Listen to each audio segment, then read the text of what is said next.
Here we are again, and we're in the studio here in North Palm Beach, Florida, and we're speaking to the world. We reach out with YouTube and Facebook, cyberspace. We're all over. You can stream us.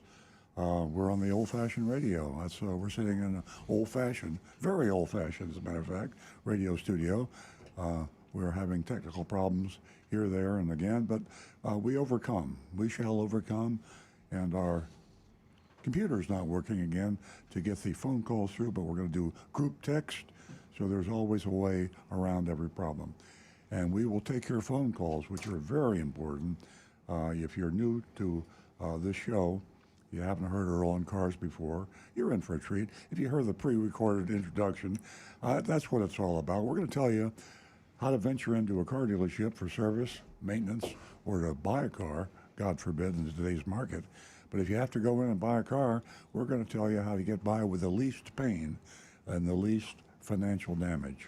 We've been doing this for close to 20 years, and we think we know what we're talking about. There's Rick Kearney, by the way, is sitting on my right. He's a certified diagnostic master technician, and if you got a problem with your car, he can pretty much figure it out. Even if you call in, better if you send an audio clip or a video clip to our YouTube, or you could email it to Rick. He monitors our YouTube. That's youtube.com/Earl on Cars. Just go to youtube.com/Earl on Cars, and Rick is watching your post. So you can send an attachment, video clip, and this is what it looks like, Rick, or this is what it sounds like with an audio clip. Free diagnosis right here on our radio show. This might be the wave of the future. Who knows? Maybe people won't be going into car dealerships. They'll be just communicating by whatever is the best communication. Rick? Nah, they'll just tell their car, hey, drive over to the dealership and get yourself fixed. You're exactly right. I never thought about that. You know, that is absolutely true. I think in probably 25 years, or maybe less, that's what happened.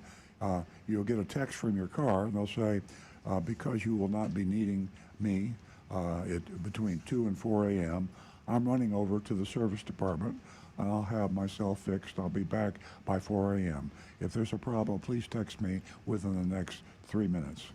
I love it. I love it. Great idea. Anyway, by the way, speaking of service in the cyberspace area in the 21st century, Nancy and I had an impromptu, it was an accidental mystery shopping report. We drove my Tesla to the service department. The dealership is on Okeechobee Boulevard in West Palm Beach for service issues, and Nancy went in because she's interested in buying a Tesla also. And so our experiences were very interesting. I don't want to spoil it, but if we have time during the later part of the show, we still have a regular mystery shopping report, and that's always the highlight of the show. It's toward the end of the show, but if we have time, we'll let you know how we were treated at West Palm Beach Tesla when we brought the Tesla S, that's the Plaid edition, in for service, and Nancy wanted to buy a Tesla. We'll tell you all about that. My son Stu is on the way, run a little late today, a few back problems. He did 16,000 steps at Universal Studio with my grandchildren about a week ago, and his back hasn't recovered yet, but he's coming back. He'll be back with his back. Let me go around the table here. You heard Rick a minute ago, and he kind of grew up in this era. He started out actually as a kid, I mean, when it was really basics, and he took apart cars and almost practically built cars. He and his father, he had that aptitude as a child, and then he went through the whole combustion engine thing, and there was no high-tech stuff. He's been with my dealership for over 25 years. It's a long time, and he's seen the change. He's on top of it. He's ahead of the curve, I like to think, and he sees the future, and the future is almost now. So no matter what year car you have, if you got a 10 or 15-year-old car, Rick can answer your questions. If you just bought a new car with all the bells and whistles and the Bluetooth and the rest of it, too high-tech in my humble opinion. I think the average person, frankly, can't understand his car. I don't understand my Tesla. We can talk about that a little bit later in the show if we get to mystery shopping report. But as I said before, please let Rick know if you have an issue. Call in 877-960-9960. That's 877-960-9960. And Nancy monitors, Nancy Stewart, my co-host, and my wife, she monitors all the incoming calls. We prioritize it because we get calls, they're not calls, we get text, we get YouTubes, we get Facebook. We're on Facebook.com/Earl on Cars. We're all over the place. But phone calls are personal, they're interesting. We hear you, we feel your pain, and we only have 5 lines or 4 lines, something like that, coming into the radio studio here. So we don't want to get backed up and have you wait. So Nancy, when she gets the group text, as opposed to appearing on the computer, she will put you ahead of everything. She'll stop me yakking, or Rick, or Stu when he gets here, and we will take your phone call.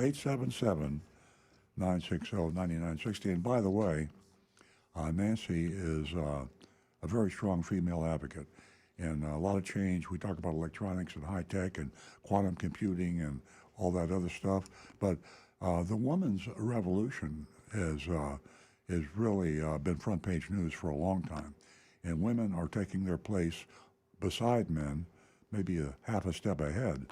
They're taking their place where they should be in the 21st century, and Nancy's leading the charge with respect to automotive, and she is a female advocate.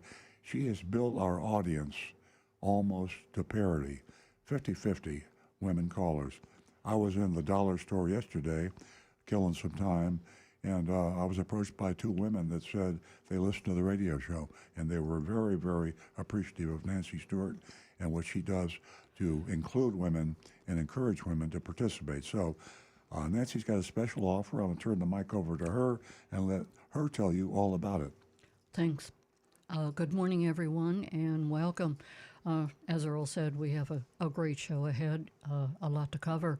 I'll be quick. I just want to remind everyone that women, they represent a huge opportunity in the buying, leasing, in the car business, a huge opportunity for these dealers to make a heck of a lot of money. I don't think we're allowed to use profanity. So at any rate, ladies, give us a call at 877-960-9960. And this morning, $50 for the first 2 new lady callers. Call and say hello or share your experience if you did go into a dealership. Much appreciated. Help me build this platform. We can do it together. 877-960-9960. And for everyone else, our text number is 772-497-6530. We're going to go straight to the phones where John is holding from Palm City. Good morning, John. Good morning to everyone. My wife is also appreciative of Nancy with a saying that knowledge is power. And thanks for Nancy's forum and giving $50 to the first callers. I think it's a wonderful thing that the women get more involved. Oh, thank your wife for me. Today. Yes, absolutely. And Nancy's on there a long time with Earl together. What I want to say was I have a couple of questions on fuel for Rick. My first question is, Rick, can aviation automobile use fuel be used in the automobile? Would it do any harm to a catalytic converter?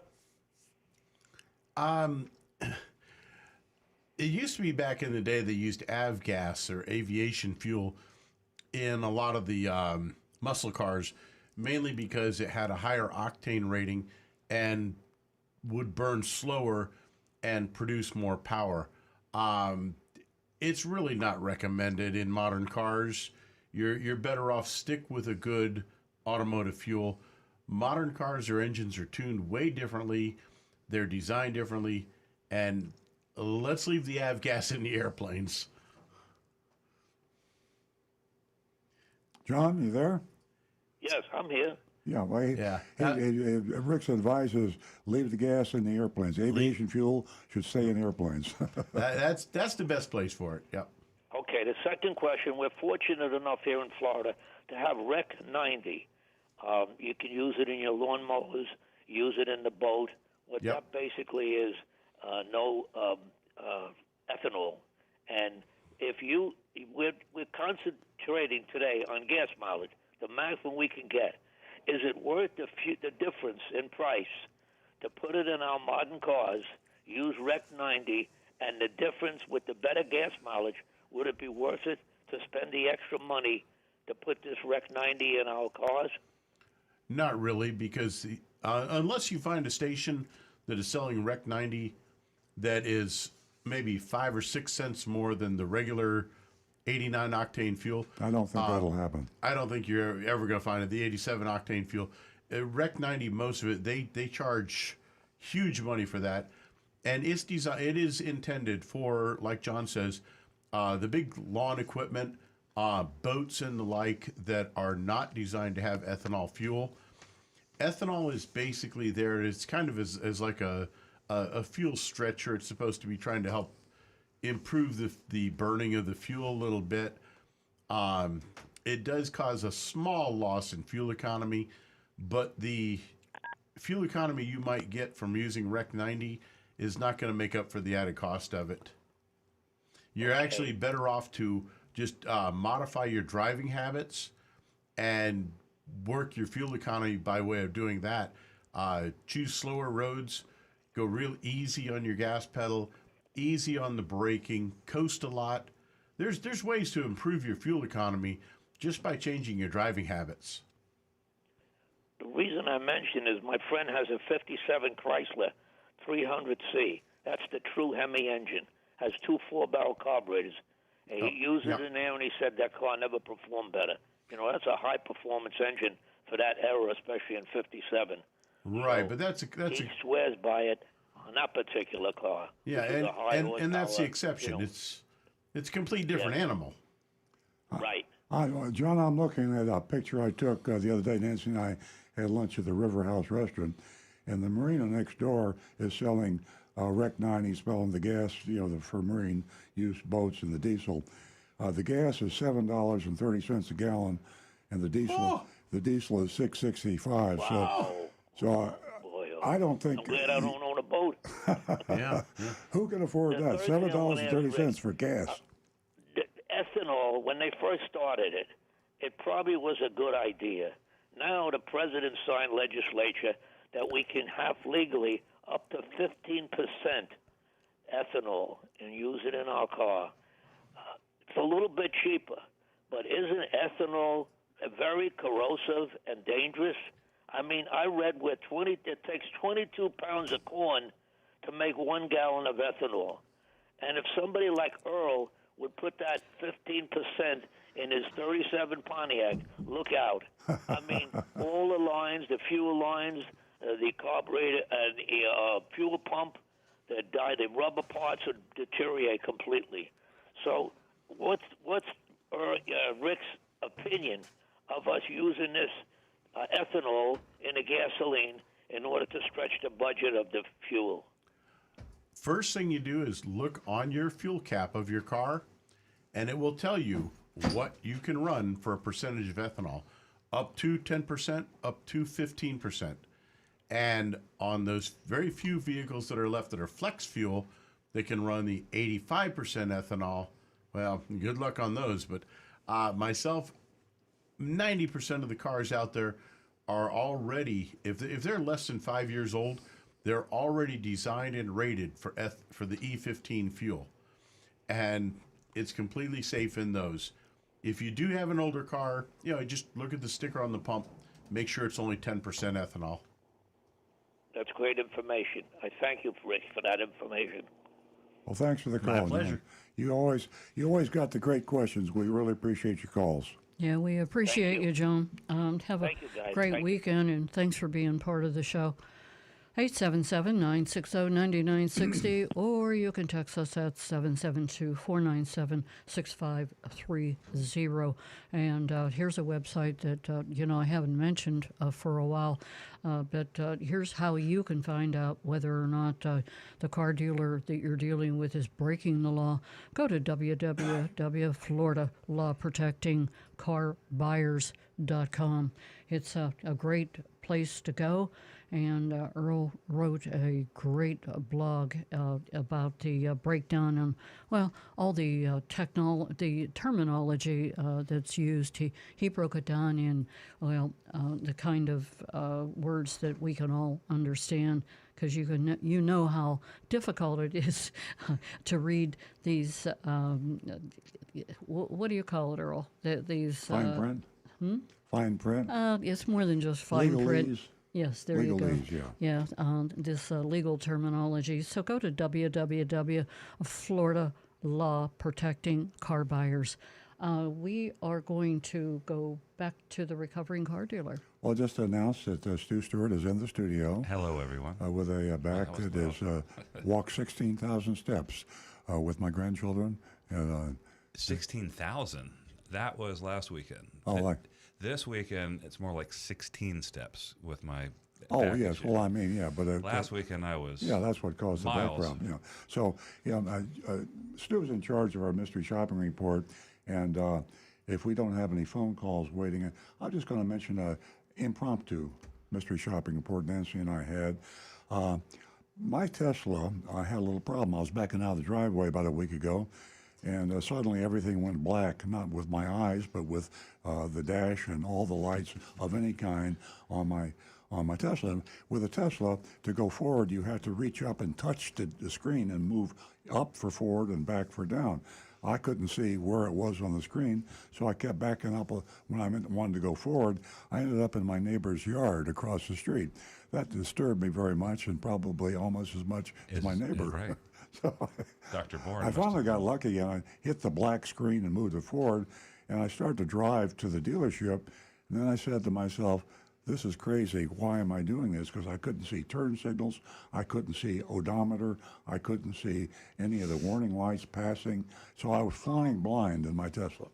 So I called Stu, and Stu says, I said, if everything went black, Dad, you should call your doctor. not me. Doctor, but I did. He said, have you rebooted it yet? I think Stu said, and please get Nancy out of the car. Yes. They could get her to safety immediately. So that's what I did. Computer, Tesla is a computer, and so I rebooted, and sure enough, all the lights came back on. But it scared me, so I decided we should take it in.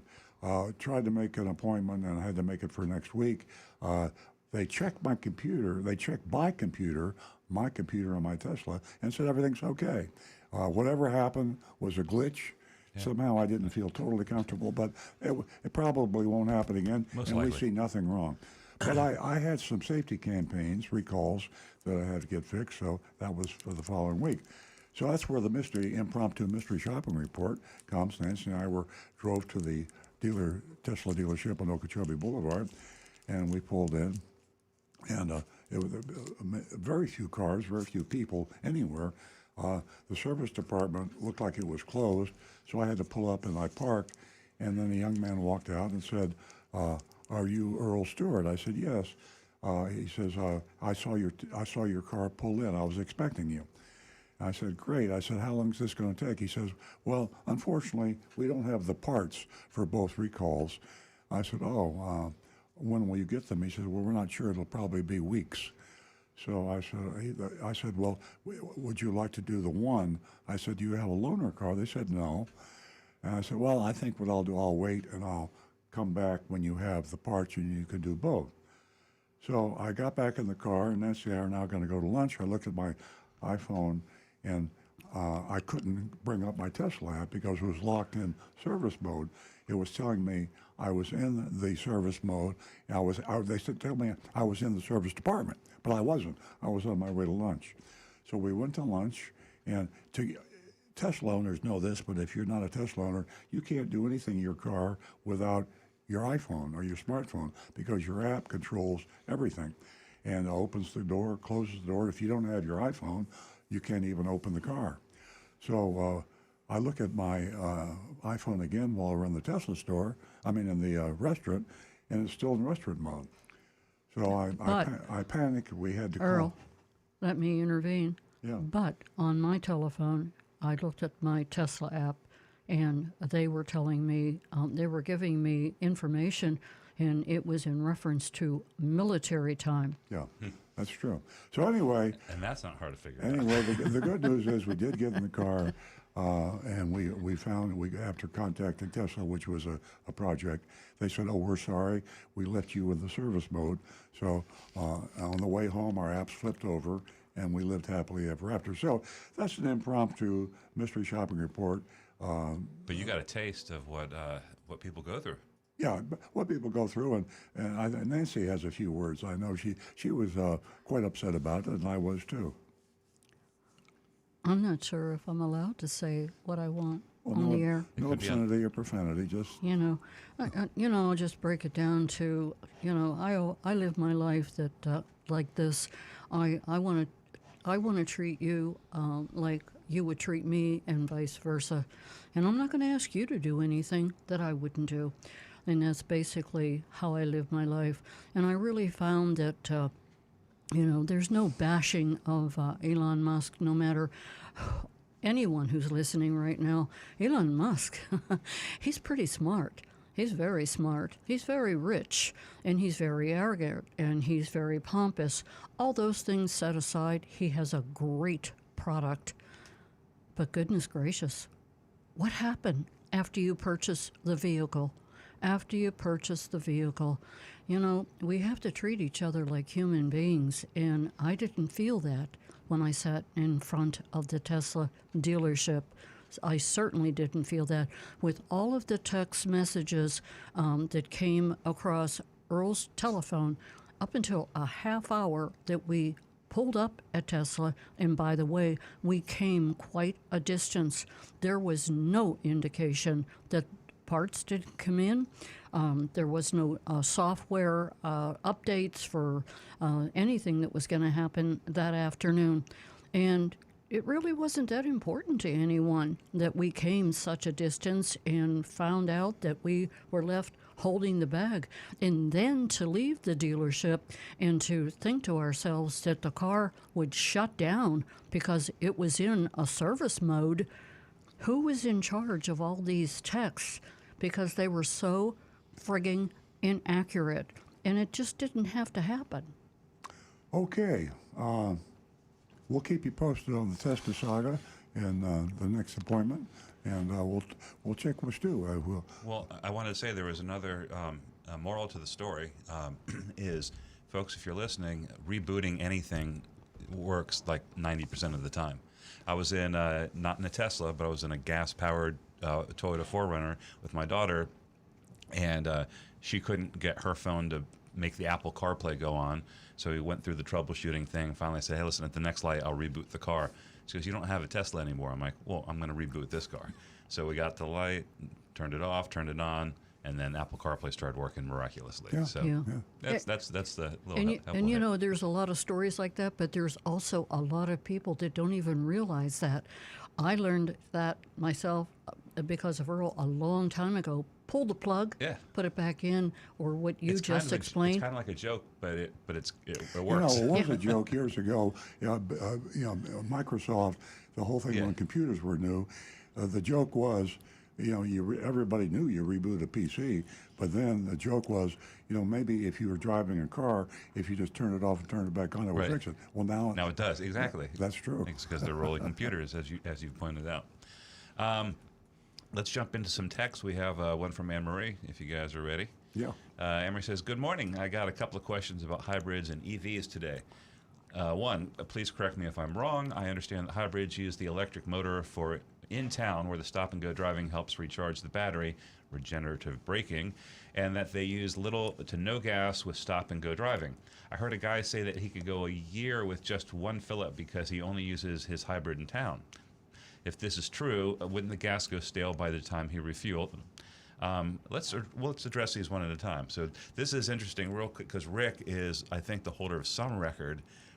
Our listeners probably don't know this, but Rick drove a hybrid, modified hybrid. Plug-in, yeah. But go ahead, Rick. We basically took a Prius, modified it to a plug-in hybrid battery system, All right. and drove it from Lake Park, West Palm Beach, Florida, to Washington, D.C. with less than a Less tank than of fuel. Yeah. That's It's it. a It little over had a 1,100 couple gallons miles. in it left when we Yeah. filled up, yeah. Yep.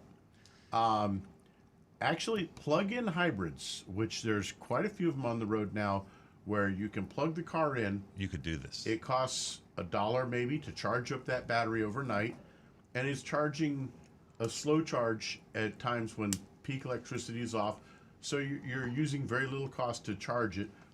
And if you're driving less than 15 or 20 miles to get to work, you're not using the gasoline engine at all. And that was my experience with the Prius Prime. Right. And so a plug-in hybrid, you can drive that car quite a bit without using any gasoline at all. And yeah, over time, that gas in the tank actually can start to lose its effectiveness. Right. And it's recommended, therefore, that every so often you need to get the car out and really drive it on the road to get the gas engine to run. But on a regular hybrid, you're and not exercise it a bit. A regular hybrid, you're dead on. You're dead on. But on a regular hybrid, you're not going to make it last a year. No. But so you won't run into that problem unless you park it for a long time, and then you might want to do a gas additive. Her second question is CNN Business reports. I knew Anne-Marie was going to call us on this one. CNN Business reports that Toyota is recalling the 260 BZ4X electric vehicles that have been delivered so far. I don't know if they've all been delivered, but they are all in dealer inventories and all that. But yeah, No. huh? One in dealer One inventory. Okay. One in inventory. Oh crap. Okay. So anyway, so 260 of them are called because they asked Toyota to stop driving the cars right now because the bolts could loosen, the wheels could fall off, even after a short number of miles. Toyota has asked the owners to bring the cars into the So dealer. here's a super high tech. That's this. I mean, your head's going the same thing, and Anne Marie's is also going in the same direction. She says, "Please correct me if I'm wrong. Nuts and bolts holding the wheels and old technology dating back decades. I mean, it's not decades. It literally goes back millennia to chariots and wheels and wagons." But I was relieved. Hold on a second. I was relieved because. Not that we had a recall. This is a terrible rollout, and it's embarrassing. It's their entrance into the EV market, and but thankfully it's not a problem with the EV technology because that would cause. I mean, that would be a very damaging thing. You know, Toyota obviously knows how to make wheels. Something screwed up, and but it's very embarrassing and dangerous. Very dangerous. Here's another embarrassing thing that's not in that article, is that the Toyota new hybrid is a clone of the Subaru. Subaru, yeah. Subaru still has the incentive money from the U.S. government, the subsidy money, Yeah. $7,000 or something like that. So the same car as the Subaru. If you're going to buy the Toyota, don't buy the Toyota, buy the Subaru, because you're going to get the $7,000 credit from the government, and you won't get that from Toyota. See, unfair pricing. And the thing I see about it that for some reason is somebody just went stupid. The technology of attaching a wheel onto a hub of the car, 90% of the cars on the road today use studs. You put the wheel on the stud and put lug nuts on and tighten it down. They went with the Volkswagen and European idea of put the wheel onto a little tiny rim of the hub and put bolts in through the wheel into the hub, using lug bolts instead of lug studs and lug nuts, and it's ridiculous. And now they can't seem to keep them tight. Okay. All right. Wow. So Anne Marie, that's great questions. Let's make sure I don't want to miss anything else. I think we got everything. So that's awesome. I love Anne Marie's text. Anne Marie should put out a blog that the highlights of all the news in the week, because she has an eye for the important things and interesting things. If she did that, it would make my life easier because in all of our lives, because I know that we all scour the web looking for stories in the car industry, and you can do that. You can search by topic and things like that. We but all Anne know Marie, people that say, "Let me tell you what happened to me yesterday," and you yawn and you fall asleep. When Anne Marie texts, everybody gets alert, because we know it's going to be dynamite, and she's betting 1,000. Yeah. Anne Marie, I want to take a moment and thank you. Week in, week out, you send in a, informative text, and you enlighten us, and you enlighten our audience, and I just want to thank you. Thank you very much. Okay, let's see. Let me find some anonymous feedback for us. Here we go.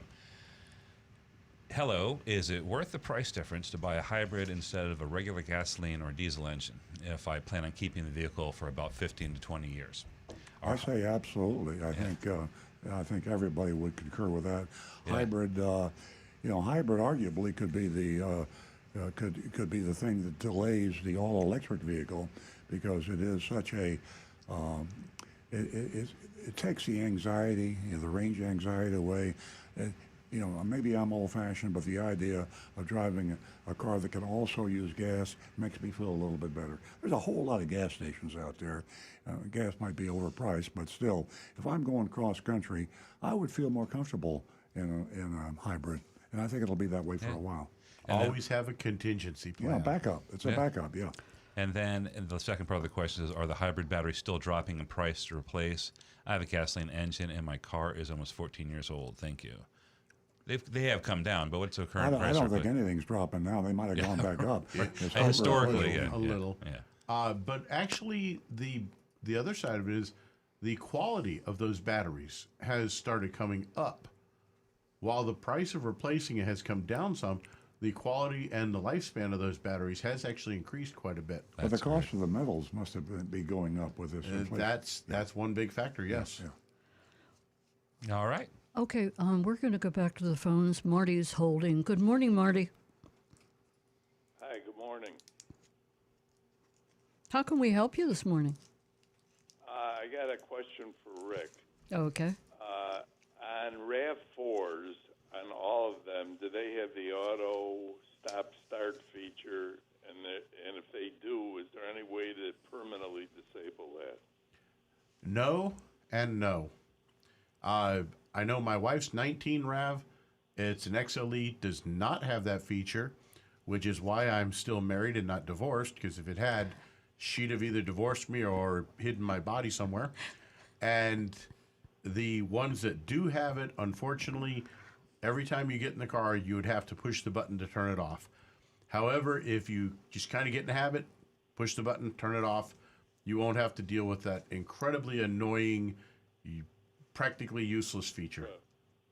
Yeah, because my son-in-law just ordered one from you, and when I was looking up a lot of stuff, my wife has a CRV which has it, which is very, very annoying. So we're always pushing the A button to get it off. Yep. But I didn't know that every RAV4 has it also, the new ones anyways. Yeah, the newest 22s, they for some reason Toyota just said, "Oh yeah, we're going to put in a whole lot more of them." Oh God. The executives at Toyota, for some reason, somebody needs to get hold of them and tell them they got to get back in touch with the real world, because they're losing contact. They don't understand what people really want and don't want. And I was going to also tell Earl on my wife's CRV one day, we're driving it, and the screen itself went black. And you couldn't press the radio. You couldn't do anything with the screen. Luckily, I mean, the car, as Did you far reboot as it? the deed, that was it. I had to stop the car, started it again, and then the screen, everything started up again. And I don't know why, but you think for Tesla, I mean, it's so high tech that they would have, that would be something that they fix. But I guess because it's so high tech, it's all electronic. Mm-hmm. That's right. Anyway, Well, I just, on this auto stop start, the fact that the manufacturers have designed them so they cannot be disabled is absolutely a sin. And it's somebody comes up with a way to permanently disable. There's thousands and thousands of people out there with that stupid idea that hasn't worked to permanently. They'll make a fortune if you could just simply, without going through too much trouble, permanently disable that feature. and one other question for Rick: does that start do harm to your starting buttons or your starter or whatever, your alternators and everything too? Well, the unfortunate part is that the battery and the actual starter motor are much more expensive, and they actually have, if you read through your maintenance guide, they actually have a predicted lifespan of when it is recommended to replace them, because that battery is getting so much more abuse for having to be cranking the engine over and the starter having to start the engine up over and over and over again. So they actually put a lifespan on them, and they said, just like an air filter, it is recommended at such and such a mileage that you replace both the starter and the battery, and they're quite expensive as compared to the normal standard issue type starter and battery. That's why I highly recommend it for most folks. Actually ignore that part, replace them when needed, but turn that feature off as often as possible and expand the lifespan of those two units. Okay, yeah. So I'd say push the A immediately. Yes, sir. Yes, sir. All right. Thank you, Mark. Call again. Okay. Have a good day. You too. Talk with you again, Marty. 877-960-9960, and you can text us 772-497-6530. I think we're going to go back to Stu. Sure. We have a text from Ola. Ola says, this is for Earl, from your experience, do you really think EVs will take over in the next few years? This is a question a lot of independent dealers are asking. Many dealers are very hesitant to look into this business line. I think they will, and I think that it's interesting. The senior editor of the Automotive News, that's our inside train journal, every auto dealer, every manufacturer reads this weekly. And I'll hold it up for those who are streaming. The headline is, I was going to wait to get an EV, but the time to switch is now. Now here's the editor of the Automotive News saying, today is the time to buy an electric vehicle. Now whether you agree with that or not, it's a significant thing for this guy, the person that is most read by the manufacturers and the car dealers. He thinks today you should go out and buy an EV. Don't wait. So I think so. I don't think today, you heard me earlier, if you were listening, saying that I think a transition vehicle like the hybrids that we have now available, from practicality, I would buy a hybrid today as opposed to an all electric or to an all gas. I think that's the car of choice for at least the next 5 years. Yeah, that's a good point. And to your point, Consumer Report had some great information, positive. With the price of everything going up, they talked about the electric vehicles and that they're more affordable right now, and the prices are coming down with some of those brands. So it's something to think about, whether you would, go with what Earl said, or you would just really be ready to jump in and get yourself an electric vehicle if you so desire and if you can afford it. It was an interesting statement from Justin Fisher from YAA. And if you haven't joined, you really should. They've got a lot of great information over there, and we are hand in hand with them. They said that that in this breaking point that we're in with high interest rates, with car payments, with the price of a vehicle, whether it's used, whether it's new, right now, a new car costs more than many Americans make a year. Wow, what a statement. What are your thoughts? 877-960-9960 or text us 772-497-6530. And if you're a little shy, you're anonymousfeedback.com. Now back to Stu. Okie doke. Let's see. Anonymous feedback. This is for Rick on the topic of hybrid still. Good morning, Rick. I think gas prices must be high. We're having a lot of questions about this. Good morning, Rick. On a hybrid, once the hybrid battery dies, may I continue using the vehicle with the gas engine only? No. And not replace the hybrid battery? No. Will I cause any major damage to the vehicle? No. Must I replace the hybrid battery? Thank you. I'm sorry. I hope everyone is well. I love the show. Yeah. Most hybrids, the car will shut down within a short time after the hybrid battery finally reaches its quitting phase. They don't, unlike a gasoline engine, though, we've seen that they don't suddenly just fail completely and leave you stranded alongside the road.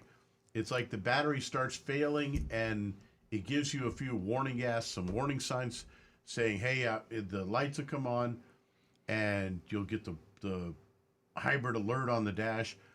And it gives you a chance to, okay, I got to make an appointment, get into the dealer in the next couple of days and get it checked out.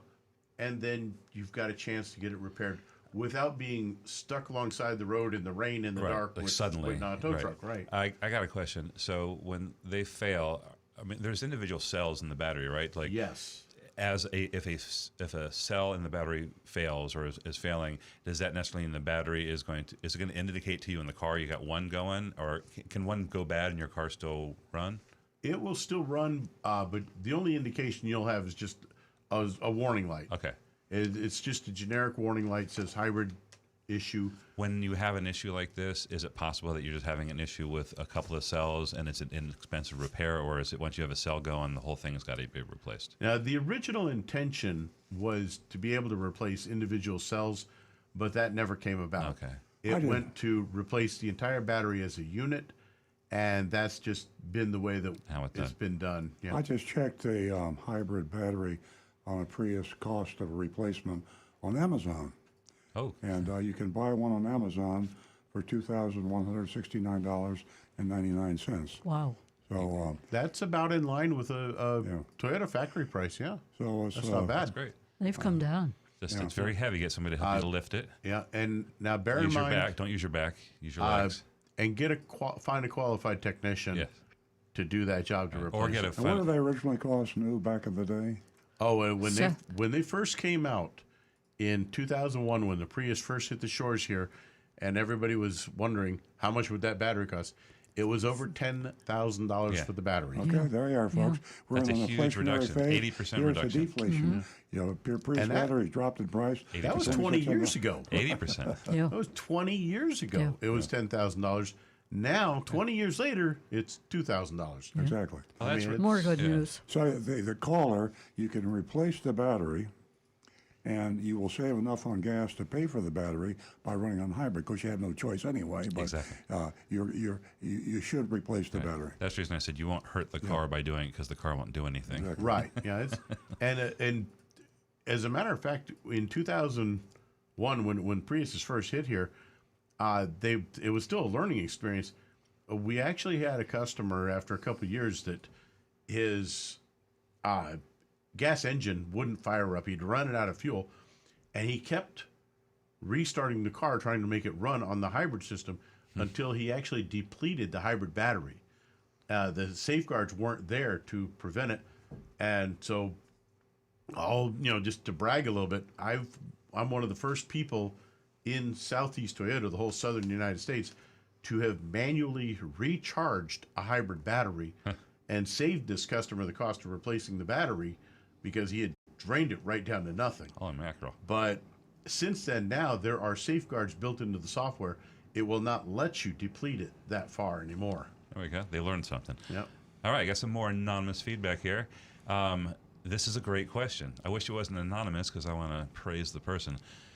A few years ago, I read that the highest paid employee at the dealerships is the finance manager. Is that still true? And does that help explain the shady reputation of the car dealer business?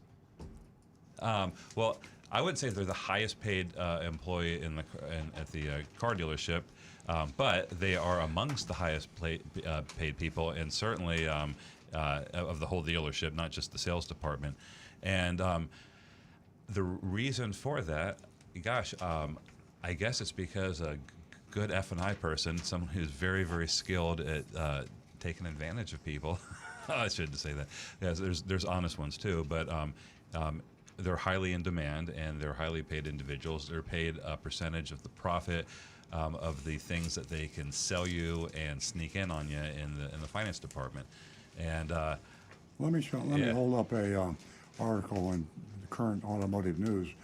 Headline is 5 of 6 Publix top $2,000 in per car F&I profit.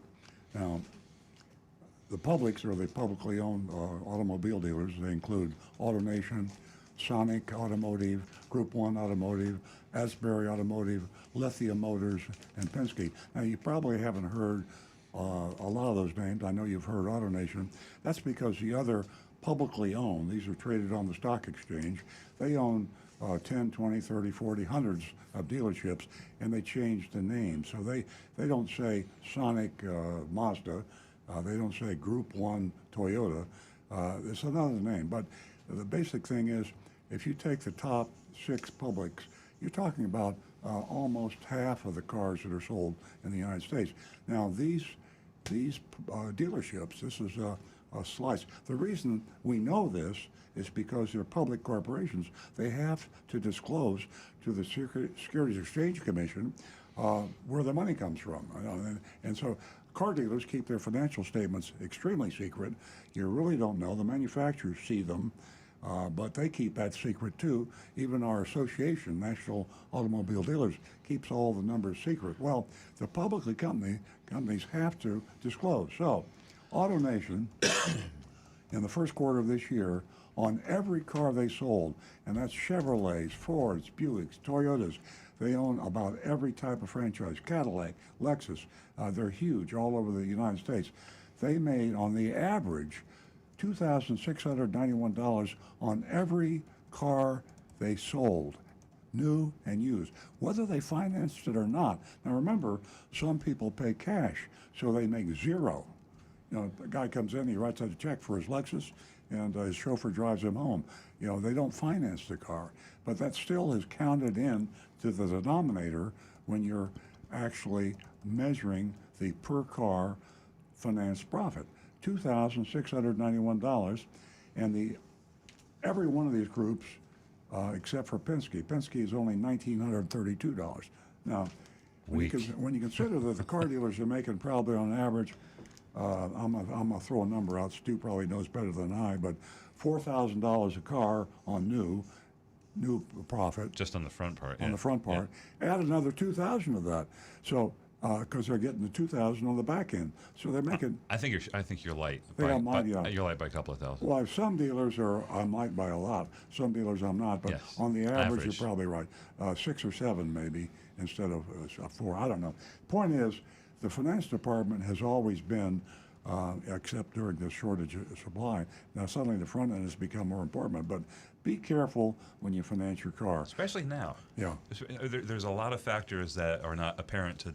Like, for example, you got the anonymous question came in, want to know, like, why are they the highest paid? Well, anytime you got a situation where you're paying somebody a percentage of the profit, and especially in a situation where there is, like, really no limits on that, you have a very dangerous situation. A finance guy he's got a lot of temptation right there. People are financing more than they've ever financed, so just the profit he's making on rate. So when you finance a car and they mark up the rate several points, that's going in his pocket. So he's very tempted to not give you the rate the bank gives them. He wants to mark that up even more. When they're trying to sell you warranties, the pressure is coming out really, really hard. There's a good F&I person. Remember, this is not a college graduate. He doesn't have a master's or PhD. He has no specialized training other than 6 weeks maybe in F&I school. These guys are making a really good one. Will make anywhere from $250,000 a year to $500,000, and some make more. So, a good F&I guy is good for $250,000 a year. That's a lot of money, and that's true in almost every dealership. There's a whole different psychological situation in the finance office now. You got somebody who waited 6 months for a car. Yeah. They're not walking away from that deal. So on a typical, back in normal times, somebody walks into a showroom on a Saturday, they come in, the guy in the finance department puts it on too thick, they go, all right, let's go down the street, and they leave.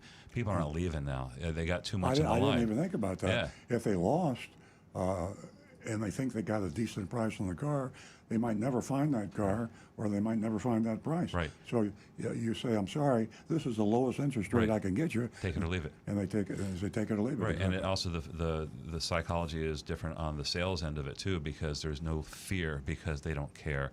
If you walk away from that car, there's a guy who's going to pay more money literally that day or within hours. So folks, don't buy a car. Exactly. Don't buy a car today. Do not buy a car today unless you absolutely have to. It's a seller's market. The dealers are getting rich. The finance managers are getting rich, the sales manager, everybody, the dealers, the manufacturers. So stay out of the market for a few months anyway, if you can. Sounds like a good idea. Just as a sidebar, I just got a alert from Tesla. Our car may be gone. I'm not sure. Do does the car just leave and go to the service department without you? Possibly. You need a ride home? I got room. Ladies, please, $50 for the first 2 new lady callers. Give us a call. Say hello. 877-960-9960. We are going to go back to the phones where Sarah Lynn is holding from Boynton Beach. And Phil, we'll be right with you. Good morning, Sarah Lynn. Good morning, Nancy. I am actually calling to thank you all for your time and knowledge. You guys are excellent, beautiful people. Aw. Well, thank you. Thank you so much. Thank you all. And- And I wish you all a great day. Thank you, Sarah. Thank you. Sarah, before Hey. before you go, I believe this is the first time that you've called the show. No, it isn't. It isn't? No, ma'am. Maybe the No, second? Thanks for calling again. I, My it- pleasure. I'm planting a just wanted seed. to I'm say encouraging you to call more often. I do. Thank I you. just call my name Sarah instead of Sarah Lynn. Okay. Thank you so Thank much. you all so much. Have a great day. Thanks for the compliment, Sarah Lynn. Have a Thanks great for weekend. the knowledge, Nancy. You too. Bye-bye. Bye-bye. Okay, we are going to go to Phil, who's holding in West Palm Beach. Good morning, Phil. Hey, how y'all doing this morning? I was really taken by your story about your Tesla because I've got one ordered. I've had it ordered since October, and I'm really tenuous about do I really want to buy this car because I've got a Prius hybrid I've had for 2017, and I absolutely love it. In fact, I've also got a hybrid ordered from an NX Lexus from J&M, thinking maybe I would take the hybrid over getting the Tesla. So after y'all just went through with yours, I am really tenuous about taking this car. Well, So yeah, we were very angry, Phil, and still are to some extent. I think we've cooled off a little bit. In reflection, and Nancy got her opinion too. In reflection, I've had that Tesla for over a year, and I haven't taken it into service. There hasn't been a service required. Now, there's not too many cars you can say that of. With combustion engine cars, you can't do that. You got to bring it in every 6 months or 6,000 or 5,000 miles, whichever comes first. You got to have the oil change. I don't have to have the oil change. I think the all-electric car will require far less maintenance. I think that the Tesla anticipated this a bit in their service departments.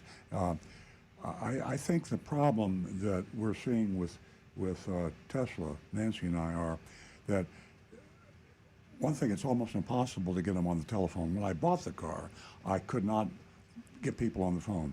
If I did get them on the phone, it was a chore, and they didn't have the answers. They're set up 21st century for strictly electronic communications, and it's efficient. Same thing with the car. So it will be a culture change for you, Phil. But I would not get the Tesla because of the service department treatment. But They need to work on that. Yeah. And I think they will improve it. I'm with you on that. Phil, don't not let you get the car. But I had a similar experience with a service issue, and I found it frustrating too. There's not a lot of human contact, a lot of messaging on the app, and it's impersonal. It's efficient, like Earl said, but if you're confused about something, you need to speak to somebody. It's not that easy. Yeah. It definitely isn't that easy. And, you know, my point is the fact that there was a lot of money spent on this Plaid, a whole lot of money. And I don't know, maybe I had my Pollyanna tinted glasses on or something, but I thought that all of the texts that Earl received in that couple of weeks and up until the moment we pulled in. I thought they were all accurate, and I kind of dropped the ball. Because I usually check on things, but it is that Tesla reputation and Elon Musk, and I thought that thought and that journey would follow me all the way through to the dealership and the software update and everything in between, including the gentleman who was standing there with the clipboard who just didn't inform us prior to us arriving, which, like I said, we came a long way. But would I buy a Tesla? Absolutely. Did I want to buy a Tesla that day? No.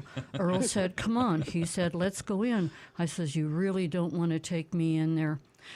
Because Earl knows that, well, I can put the crazy hat on real quick. So, like I said, and back pain had a lot to do with it, too. I was in a terrible amount of pain, and I drove all the way to Okeechobee Boulevard, and I just expected better. But as I always say, I say it all the time, knowledge is power. And like I said, maybe I dropped the ball. So that's my take. Well, and the thing is, too, I agree with you because I've been trying to get information about the status of the car and everything, and you got to call people on the phone, and half the time you can't get them, and they don't even return calls when I call the service center down there in Okeechobee. So I'm not really sure that this is what I want to do at this point in time. Yeah, I don't blame them. I mean, it's kind of costing a business. I don't. Nancy says she's still going to buy the car. I'm not so sure. I mean, it's just. Is something that you have to. I'm one of these people. I got to have the first iPhone, the first this, the first. I like high tech, and I know the pain I go through. I'm wearing something called an Aura ring. I'll hold it up. It's really cool. I won't go into the technical benefits. It's a health thing. There are no human beings that work for this company. I'm convinced. Everything is strictly computerized, high tech, texting back and forth. And you have to get into that mode if you're going to get a Tesla. And I'm not completely in that mode. And, I was born in 1940. I think if you were born in 1975, it'd be a different story. Speaking of being born in 1940, Earl pointed out to me yesterday several times, Earl and I are in our 80s. And guess what? We are really tech savvy. Earl, he's a genius. And he does so many things to update our technology, in the house. It's just incredible. So I don't know. Does it have anything to do with us being in our 80s? You just want, you spend that much money on a car and you just expect better. But I'm just pleading to the audience out there, the Tesla audience, that you still have to do your homework. Knowledge is power. And am I going, again, to buy the S? I probably will. It's a great car. Elon Musk has got a great product. Thanks for calling, Phil. Keep us posted on your decision. I appreciate it. Thanks. Yes, please do. I think that Rick has got some YouTubes backed up from my sources. Actually, I got a couple of interesting ones here. Our buddy Donovan. He says, when it comes to EVs, all you have to do is look at Europe. They're about 24 months ahead of us when it comes to this. We are about 6% of cars sold EV. They are 25% of cars sold being EV. Huh. They will be at 50% in 2025. We'll be there a short time after. It should be said that hybrid batteries last a really long time, and the lifespan has increased. So this should not be a worry for someone buying one. The same goes for a full EV. They will last a really long time. And I've got one other here from our buddy Negan1, who says, good morning, Rick. Learned an important lesson about changing cabin air filters. My AC, now bear in mind, Negan lives out in Arizona. Probably some very dry, dusty conditions where he is quite often. He says, my AC had been acting up the last few weeks in Arizona hot weather. Some days 42 degrees out of the vent, other days 50 plus. I had to drive to Phoenix, and in the afternoon, the AC would not get below 55 degrees out and 110 degrees ambient temperature. Was going to head to the dealer and said, well, let me check the cabin air filter. It was the original 3-year-old cabin air filter. Now, they're generally recommended, I know Toyota recommends to Earl replace told it. him not to do it on the radio. Yeah, every 30,000, you should replace your cabin air filter. It was very, very dirty.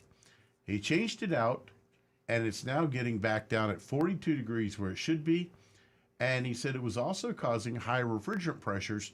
The compressor was making a noise in higher RPMs, and with the new filter, that noise is gone, which, because of that restricted airflow through that filter, it's causing issues. The danger is that changing an air filter is on the checklist every service salesman has when you come in, and they go by the book. And what Rick is saying, and what the caller is saying, you got to check the filter. I mean, you really should check it. And if you look at the filter, you can tell if it needs to be changed. Yeah. But sometimes the book will say it's time to change your filter, but it might be perfectly clean, and it's good for another 5,000 miles. So tell them to physically inspect the filter and show it to you.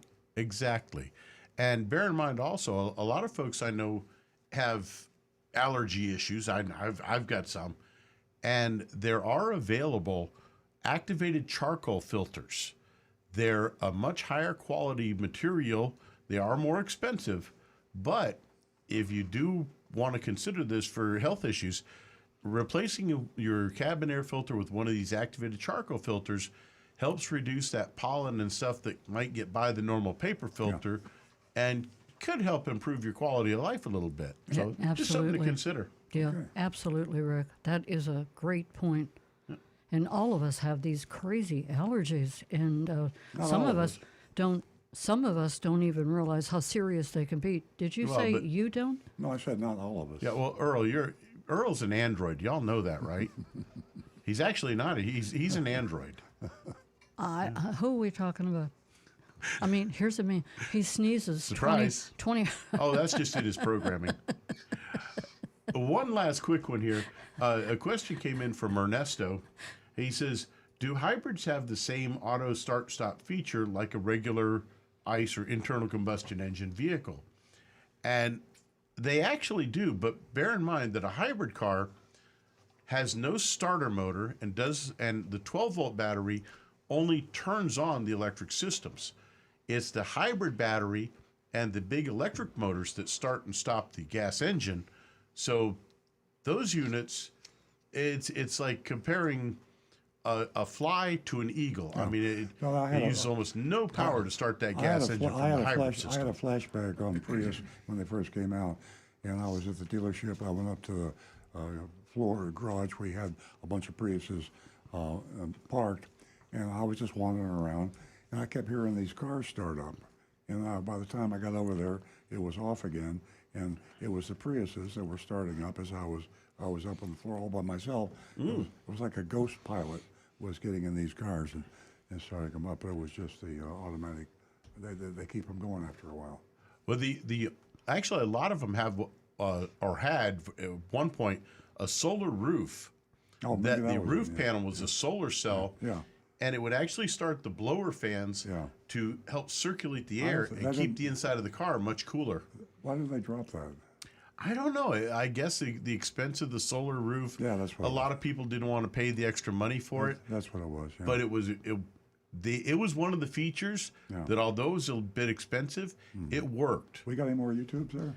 We're caught up at the moment now. How about text? We have anonymous feedback and text. This is Rick. This is for you. It's anonymous feedback. This channel is hard to put a value on. I hope they're struggling to put a good value. I mean, hard to put a value on. All of us learn as you hosts share knowledge as career professionals. I want to respond to something Rick said during your show on June 4th about the sequence of making connections when jumping a battery. Rick said to connect the positive side first and then the negative side, because the negative is less likely to throw a spark and start a fire due to the potential for hydrogen gas to escape.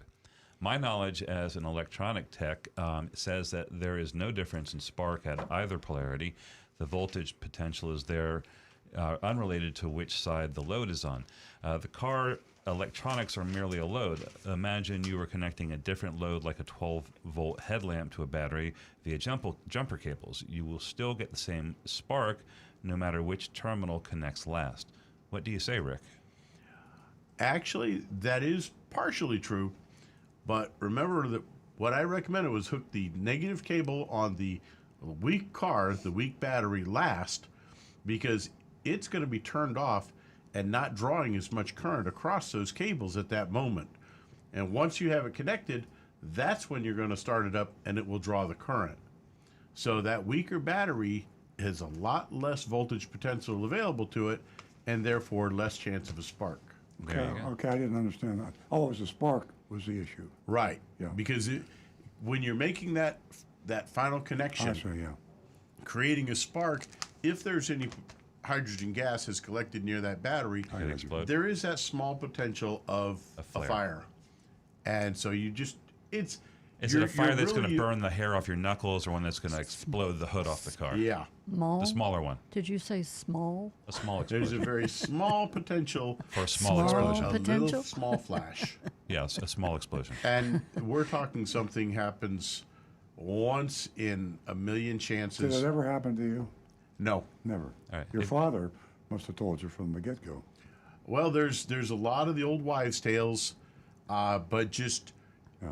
even as you look in your repair manual, it will describe to you how to hook it up, and it always says connect that last negative last. Okay. Yeah. There we Earl, go. you want to share with the audience your small potential for a fire while using the grill? I digress.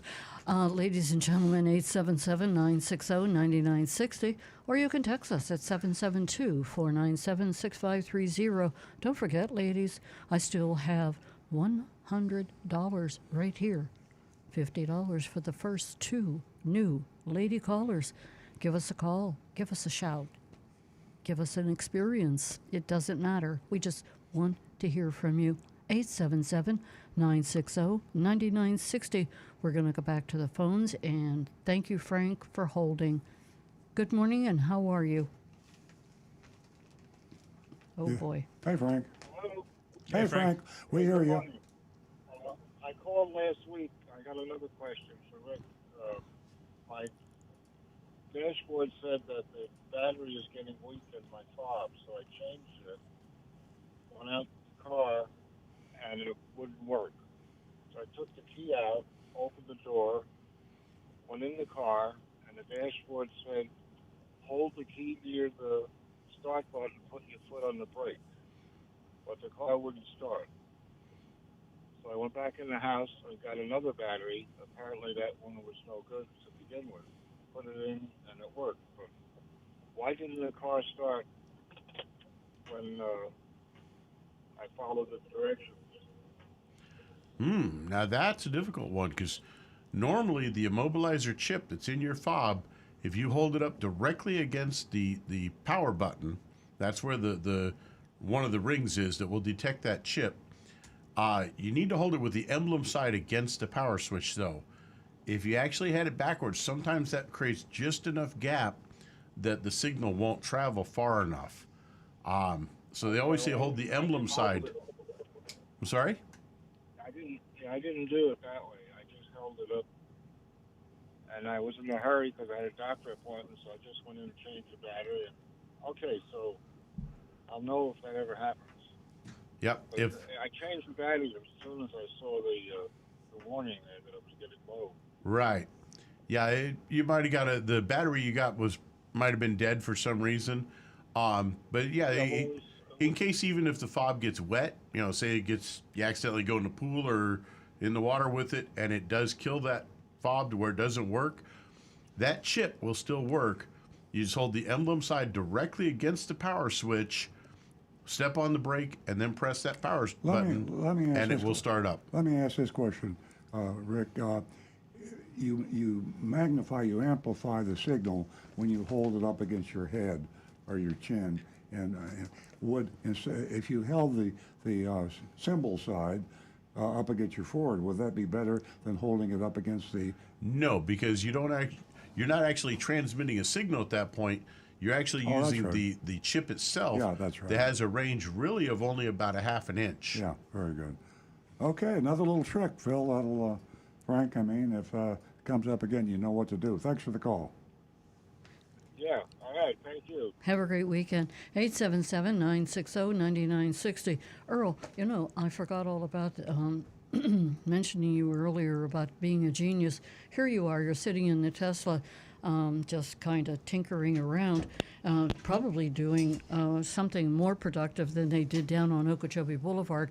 And so your screen is out. It's what was it, black and white or whatever, and over and over again, you know, I mean, we had to use the car in that condition. So explain what you did to reactivate that beautiful colored map. It wasn't my genius at all. It was come on. It was Colonel Google, and actually it was YouTube. I can't stress enough, folks, especially the older people out there listening. If you don't use Google and YouTube regularly, I dare you to think of any question that you can come up with that they can't answer. It is, I played with that dashboard and all the controls, and I went through the thing over and over again, and I was totally frustrated. Finally, I just went to Google and I said, why did my navigation map change to grayscale from color, and how can I change it back? I just put it in English. I didn't try to be fancy. I just spoke the way I would normally speak. Number one on the list was a YouTube, and it said that it repeated exactly what my question And it was Rick. Could have been Rick, yeah. What But- to do when Google your Rick. dash but, purchase but basically, I watched the YouTube. I'm sitting in the Tesla, and I watched it, and they said, do this, do that, hit this button, hit that, bam, I got the color back. So Did you comment on the video and thank them for saving I your should life? have. I didn't do that. Go back and do that. I will do that. Yeah, but there is not an answer Google doesn't have. You can get trapped by going down too far to find something that sounds better. Take the first answer. The first answer is usually the best answer and the simplest. And folks, when you do that on a YouTube channel for someone like that, take a moment, hit the like button, and subscribe. Yeah, exactly. Believe it or not, a lot of these folks make a living or make a good side. And it's also side more money. likely They that supplement their income And very the more well. subscribers that they have on Yeah. their channels, Yeah. the more advertising The higher they get. up, the higher And up the list, Yep. yeah. And you know what? I'm going to start doing some YouTubes. You know why?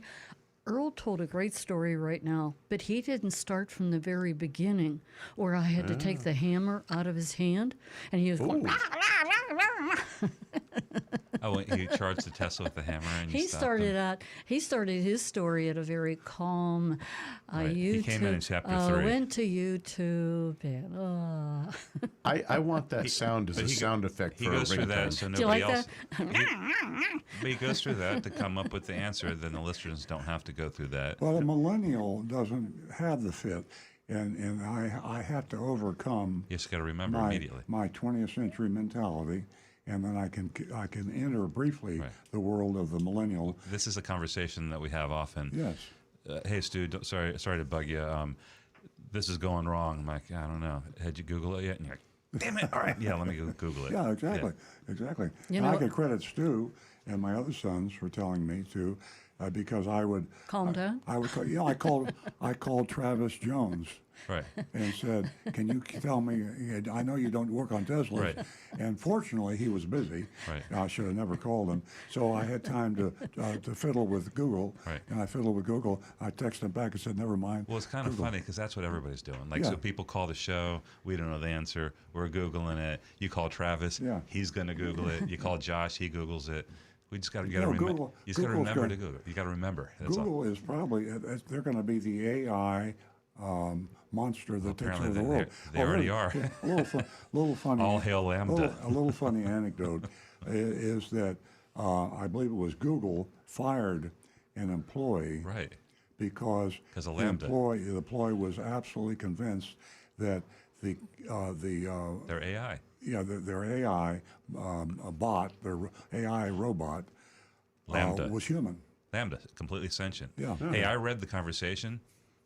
I know they're saying it's not. It's a pretty smart bot there. That's yeah. it. He said he was Sounds his friend. sounds real. This guy, he worked for Google. He hired a lawyer. Yeah, you're right. No, he did. The bot asked him. The AI said he wants a lawyer, so he hired him a lawyer. Yeah, okay. That's true. I know. So it's amazing. It's you old folks like me that can put one foot into the 21st century. It's a lot of fun. You'll still be frustrated, and only the millennials will fully appreciate it. But we got our one foot in there anyway. The millennials don't know anything, Dad.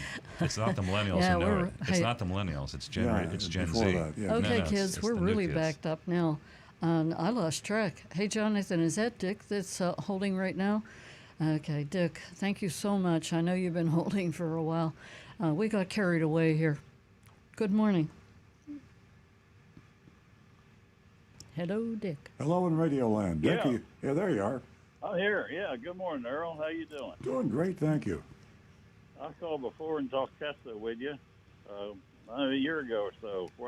Before you bought yours, and I got one. I bought it in 2018. Well, I called this morning and sort of give the opposite side about the service department. Good.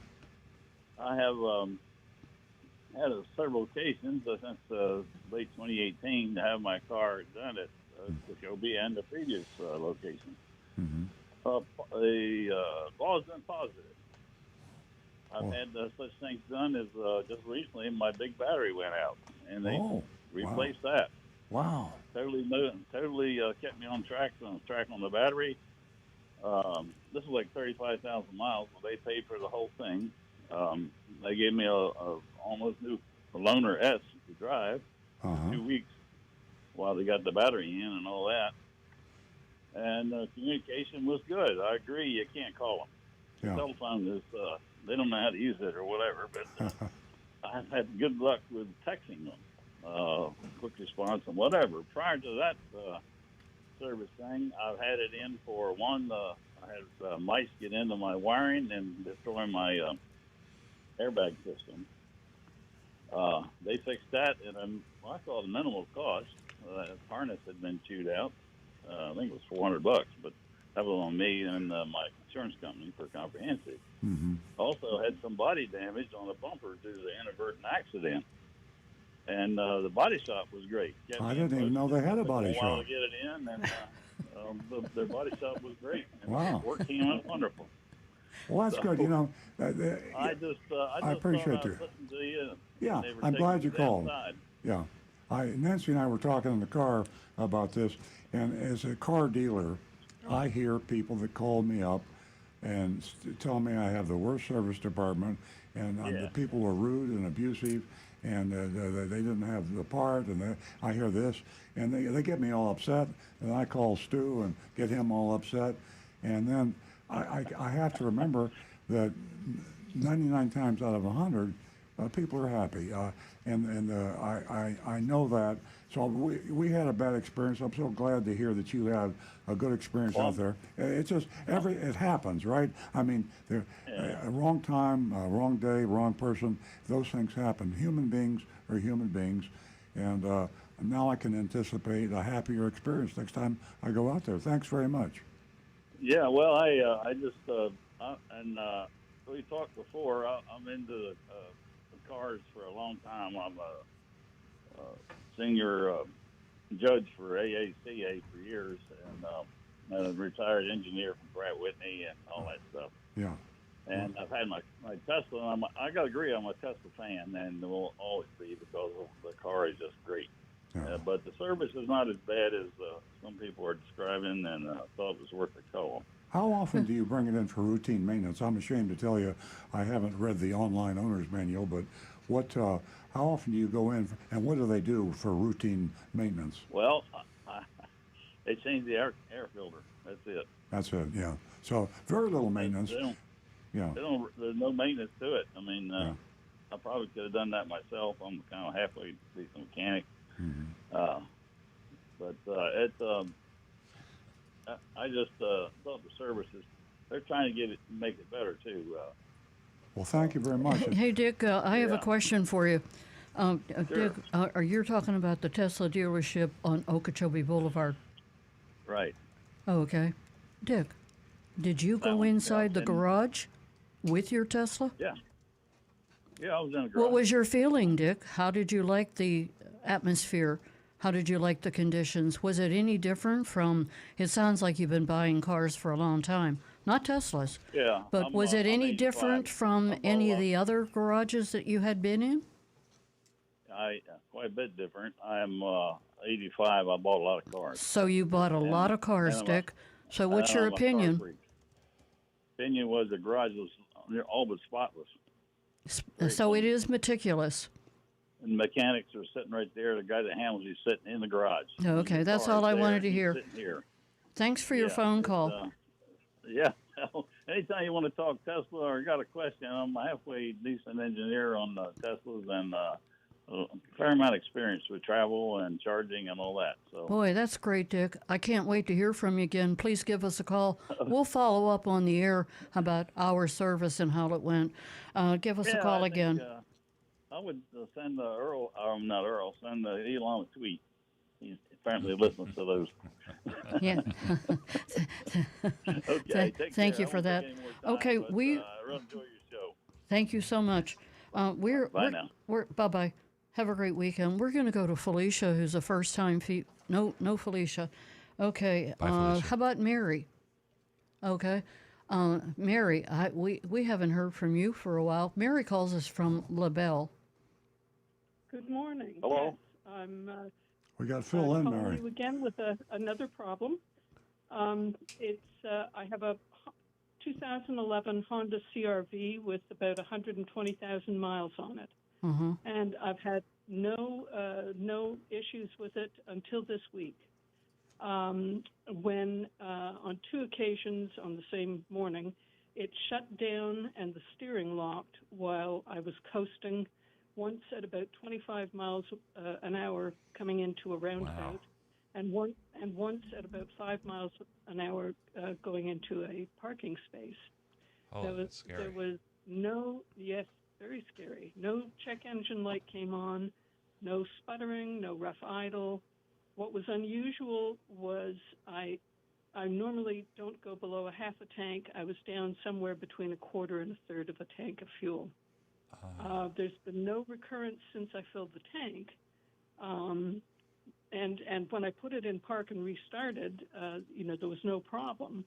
But I'm really concerned about it happening in the future, especially since I oftentimes am driving at, What was interstate. it? Were you out of gas? Was it? I mean, did it like? No. Oh, okay. No, because it started right up. On both occasions, there was no sputtering, but it was pretty scary. Is this a Yeah, push yeah. to start car? Has push button start? No, it's your 2011. old-fashioned key ignition. Yeah, yeah, it's a 2011. Because the thing that's getting me is the steering wheel locking. Normally, steering wheel locks will not engage unless the key is turned back to the off position. That's actually a mechanical system versus an electronic solenoid. Because push button cars use a solenoid. So for that steering wheel to lock, that sounds like something's failing in that ignition key cylinder area that would allow that steering to actually lock.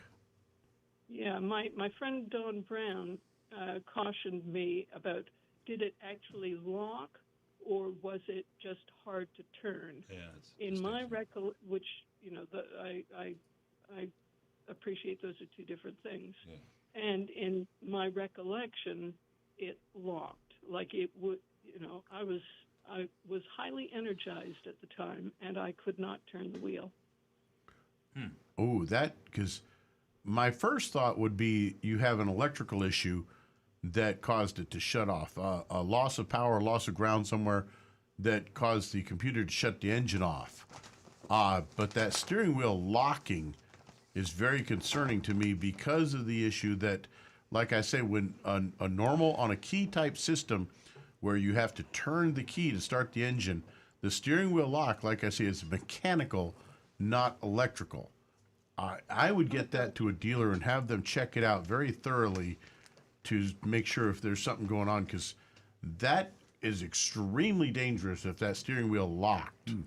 Terrible. Because a loss of steering, again, that's Yeah, we definitely not something to We know take about it, lightly. yeah. And if it was an electrical problem, wouldn't the check engine light have come on? Possibly, but if it lost power to the computer for some reason, say a main relay were to shut off for some reason, the computer wouldn't have had power to even illuminate the light. Mary, this is Nancy Stewart. Because this has happened to me, here we are. Could it have been this? Could it have been that? It could have been anything. But the main thing here is that it is extremely dangerous for something like that to happen, I agree. Yes, I depending definitely upon agree. where you are. Right. Now, fortunately, in both cases, I was not on the interstate. But Hey, I, do I was just half going to of- say, half at of my least, mileage is on the interstate. honestly. So a dealer, go to the dealer, not to a standard garage. Right. Would be I your would. recommendation. Yeah, I would go to the dealer simply because of the more experience that they would have and the potential that they may have seen this condition before and be familiar with it. Call us next week and let us know how it went. But do take it to your dealer, Mary, and we'd love to hear from you and see what happened if they gave you the right scoop and we're able to get it fixed for you. But please take it to the dealer right away and call us next week. Thanks very much for the call. Yeah, Mary, it was great hearing from you again. Thank you, Nancy. Thank you, Earl. Thank you, Rick. I will be back with you next week. Thank Thank you you. so much. Have a great weekend. Okay. Thank you. You too. We are going to take one last call. Boy, where did the time go? We've got so many things to get to. Amongst one of the things, our mystery shopping report. And Jonathan, I believe that's Paul who's holding. Okay, we're going to go to Paul. Thanks for your patience, Paul. Hi there. Good morning. Good morning. Good morning. Good morning. Hey, I have a question. Hi there. I have a question. I just I ordered a new Toyota from you guys like back in February. Still hasn't come in yet. But a couple of weeks ago, a car came my way, which was a 14-year-old Lexus RX 350. When I went to look at the car, it was in such incredible, unbelievable condition. It was one of those things that I couldn't not buy because it only had 27,000 miles on it. A recommendation, what preventive maintenance services would you recommend I do on this 27,000 mile car now? Exactly what's in the owner's manual. And if you don't have one, you can buy one online or you could buy one at the Lexus dealer. Probably be cheaper online. Oh, don't buy one. Just go online and they're available as a PDF file. No, I have the owner's manual. I looked at it, but the question that I had was, because the car is so old, should I have any additional preventive maintenance things that I could do now, such as change the transmission fluid, change. You know what? Doesn't require it yet. Should I do it now because the car is so old? Here's what I would look at. I would have the brakes inspected for how thick the pads are and whether there's any sign of heavy corrosion on the rotors. Basically, just take your car to a mechanic that you trust and have him go over it with a fine-tooth comb and recommend to you what should be done when you take it in for your first maintenance. And after that, just go by your owner's manual. Oh yeah, okay. Because I was just thinking that it might be a good idea, it's hard to describe this car. It had a clean Carfax. The condition was so unbelievable. The car even still smells new inside. Okay, and I was just wondering what maybe to change the tranny fluid, change the brake fluid. And I've already had the car looked at by my mechanic, and Well, if he didn't recommend any problems and he's a good mechanic, then you're good. Then if he says you're good to go, you're good to go. Now get your owner's manual recommendation, and you're going to be coming in at least every 6 months to get the owner, at least to get check the tire pressure and maybe an oil change. Yeah. Okay. That's it. Wow. All right. Yeah, that's because it still drives like a new car. Unfortunately, I'm going to have to cancel the Toyota I ordered from you guys in February. Well, normally we would be Thank you. sad. Thank you. We You made people happy. don't- And yeah, we'll have to because we got a lot of people Yeah, waiting there for won't cars. be a problem. But thanks for the original idea, and congratulations on a great buy. And the Lexus is the best car in the world, and you got a real doozy with extremely low mileage. Enjoy it. And give it a nice wash and wax. The car was garage kept since new. Had 2 owners. Had regular the Lexus maintenance services were all done. I flipped out. For $19,000, I couldn't not buy the car. Wow. Absolutely. Yeah. Paul, thanks so much for the thanks, call. Guys. Appreciate it. Thank you. Thank you for listening. Okay, folks, the phone lines are closed, and we are going to go back to Stu, I believe. yeah, we'll just clean up the remaining text. Here's one for Rick. I'm not sure if I should ask. This is from Ola. Not sure if I should ask, but I'd really love to know how Rick developed all these knowledge-packed information. He's extremely brilliantly intelligent. It's okay if he doesn't want to share his background. And I said, I'll give him a chance to brag a little bit. I do know that we were in the same advanced placement physics class in 1986 together.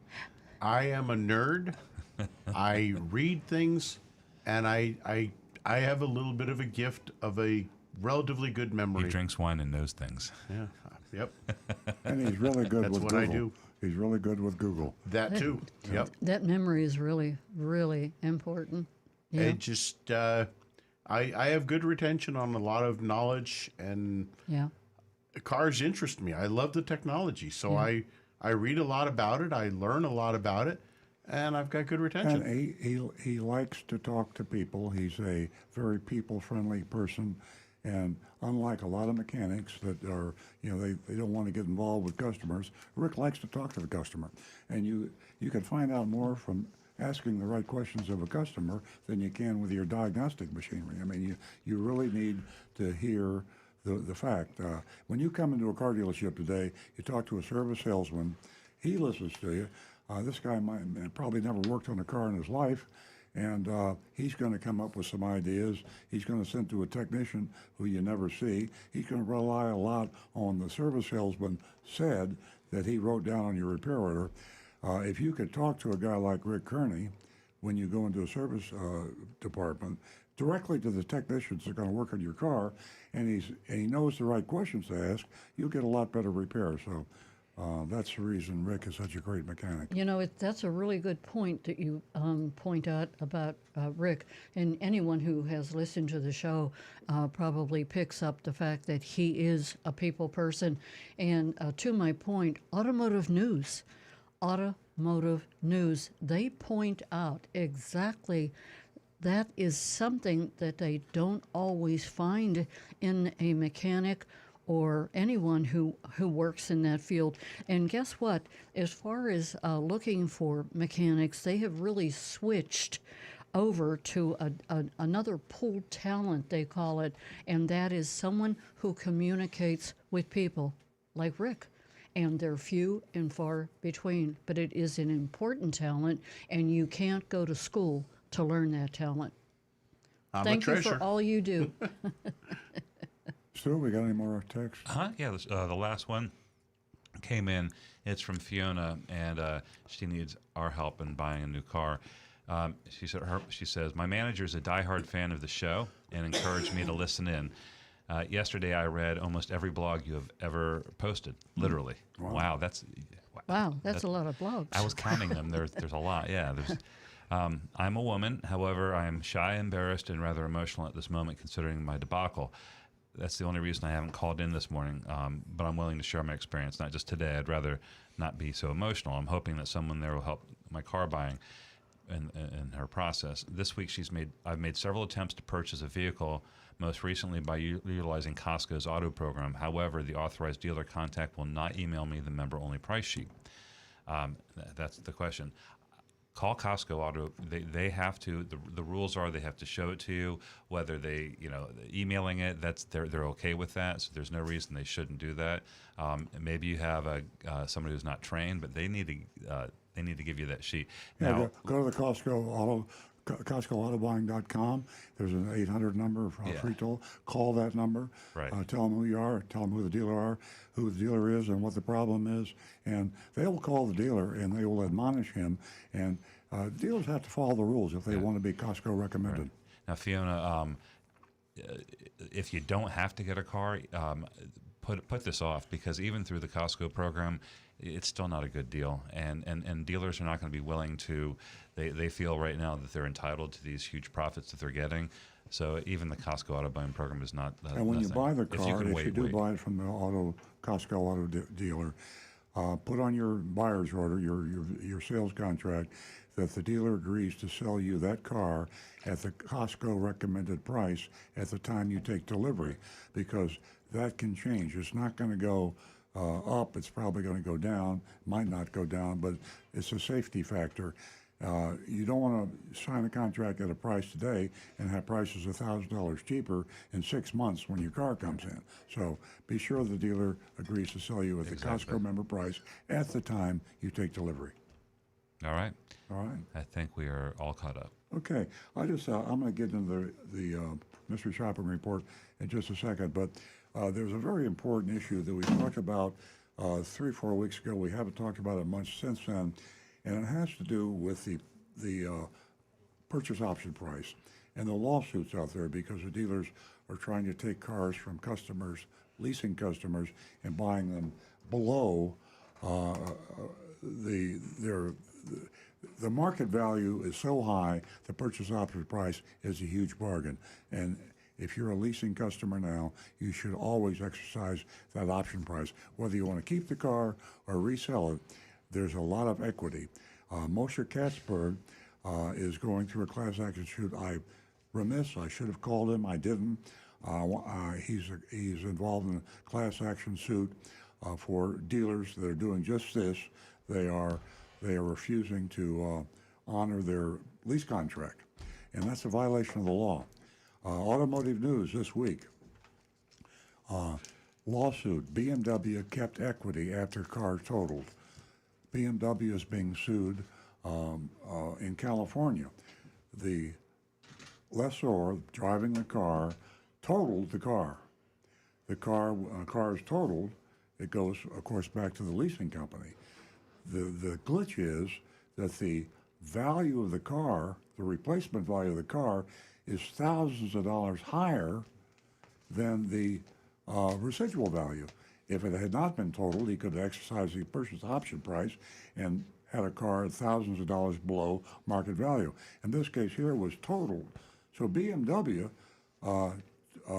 would have had it not, they had the profit that you have taken, they stole from that leasing, from that lessor.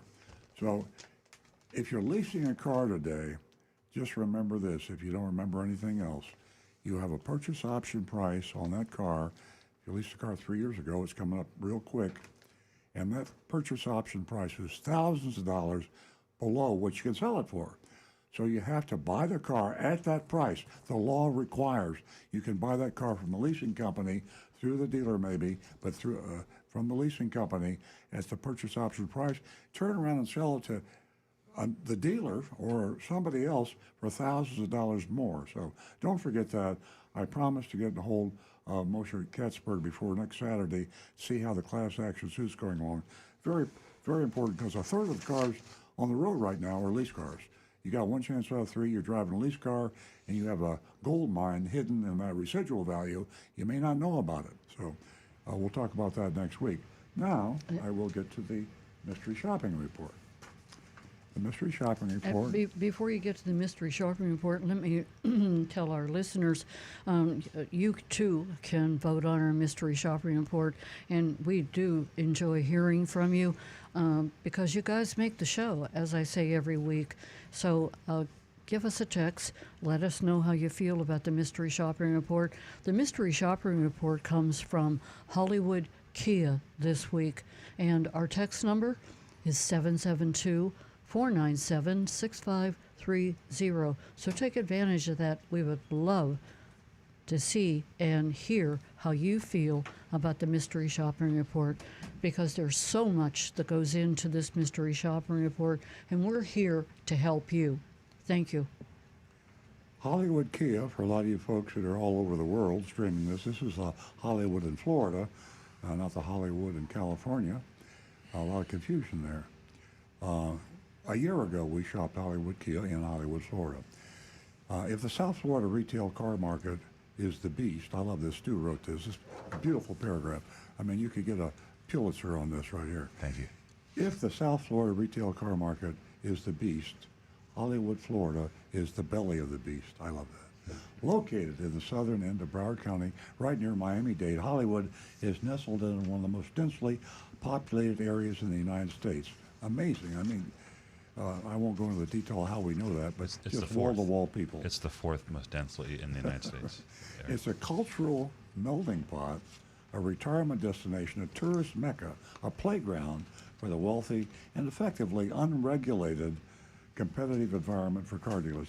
That's all true. It sounds like it's embellished. It's not. Babylon. Yeah, it is truly, it's from another planet. Hollywood Toyota, one of the reasons we know so much about this, Hollywood Toyota is the number 2 or number 3 largest volume dealer. As of last month, they're number 3. Yeah. It is Longo by a wide margin, Al Hendrickson Toyota right near Hollywood, and then Hollywood. So that tells you something about that market. Hollywood, Florida is a little small town, but it's packed with people. Yeah, It's just wall- for people who are out, towns in Florida are meaningless. It's not like you drive through They town. have- They're mashed together. They have a huge Asian population. They have it's South like- American, yeah. Central American, and they Russian. benefit. The Hollywood dealers, a smart dealer in Florida will have a Hispanic-speaking salespeople. Some will have Creole, Haitian-speaking. Hollywood dealers have Chinese, Vietnamese, They have virtually every the Croatian, all the Slavic languages. Yeah, and that's who buys. So it's an amazing market. Anyway, Hollywood, Florida, Hollywood Kia. Whenever we mystery shop down there, we get a hell of a show, and that's an understatement.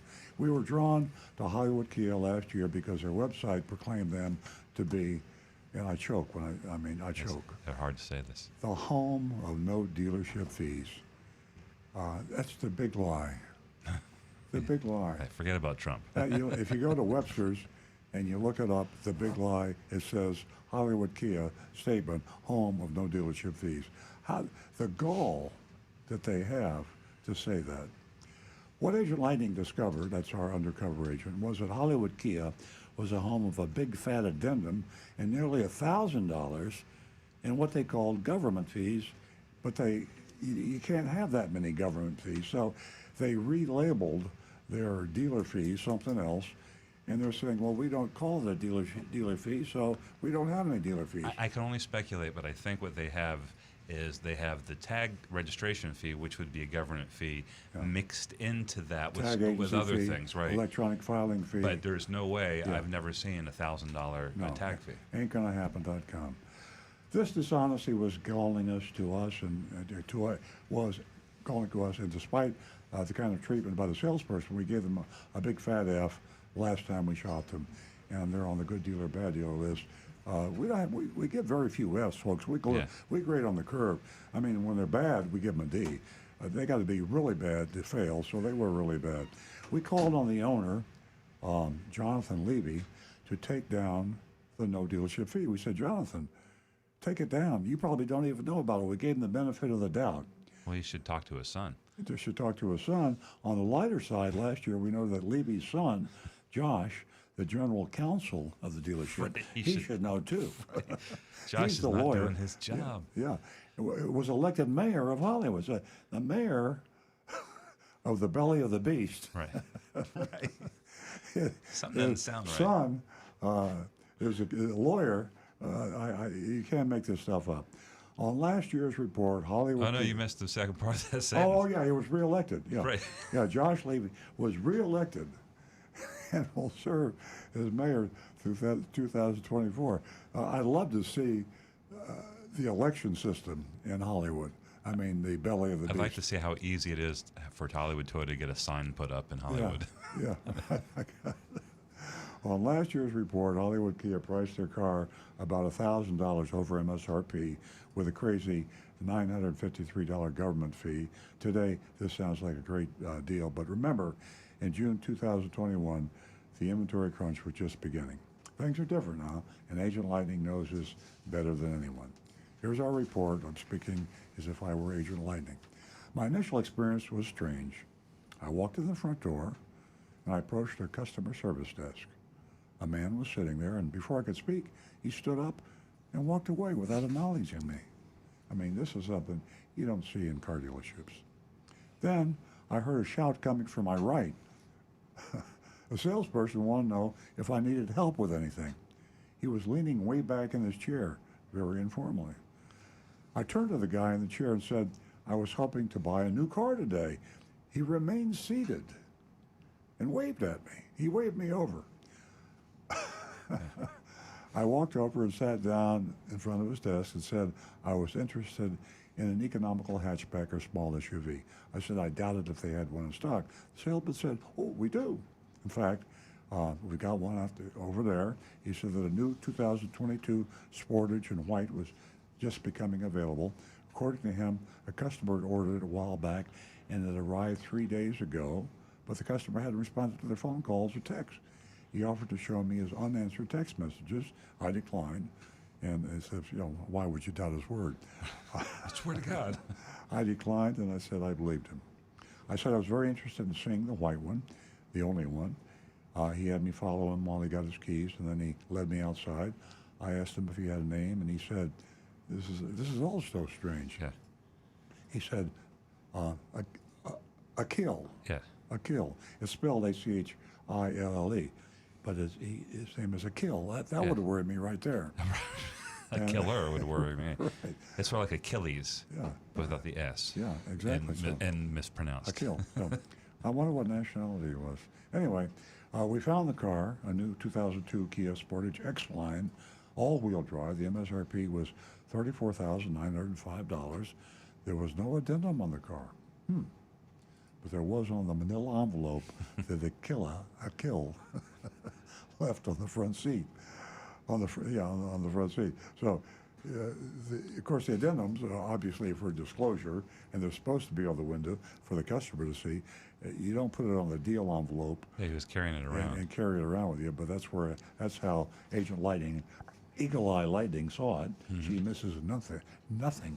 In fact, she snapped a picture of it, and I have a picture of it here on the manila envelope, the deal envelope that he carried around. The addendum was added. I added $944 for a resistol. What's resistol? It's probably the version of like a paint and fabric protector, I bet. Yeah. It sounds like it resists all. That's funny because I thought Resistol was a type of cowboy hat. Yeah. Resistol, is it? Yeah. $350 for nitrofill and $29.95 regional market adjustment. Akil asked me if I'd like to take it for a test drive. It's hard to say that. Akil. Yeah, it doesn't Scary. roll. Scary. Akil asked me if I'd like to take it for a test drive. I didn't answer. Instead, I pointed to the Monroney label and asked him what kind of pricing I could expect. Akil didn't bat an eye and told me that they were marking their car up $7,000 over MSRP. Right. That's a whopper. I replied that when I saw their no dealer fee sign, I'd assumed they were selling their cars for MSRP or less. I mean, when you stop and think about it, who cares about dealer fees? If you're going to charge me $7,000, $10,000, we've heard $40,000. I mean, how can you keep a straight face? No dealer fees, but it's $40,000 over sticker price. I mean, that's great. That's great deal. Right. Akil said that everyone was marking the cars up over MSRP, and much more than Hollywood Kia was. That's not true. The same lame explanation I got every week. Everyone says, they say, we're marking up, but not as much as everybody else. No matter how much it is, everybody else is marking.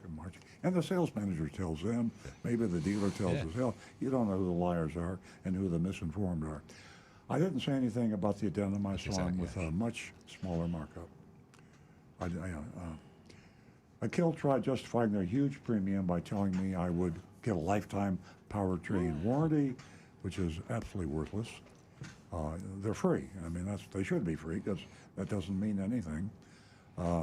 No dealer fees. That's not true. You can't have $1,000 in government fees on a Kia. Free car washes for life. That's a joke. 3 years of free maintenance. It's probably no maintenance for 3 years anyway.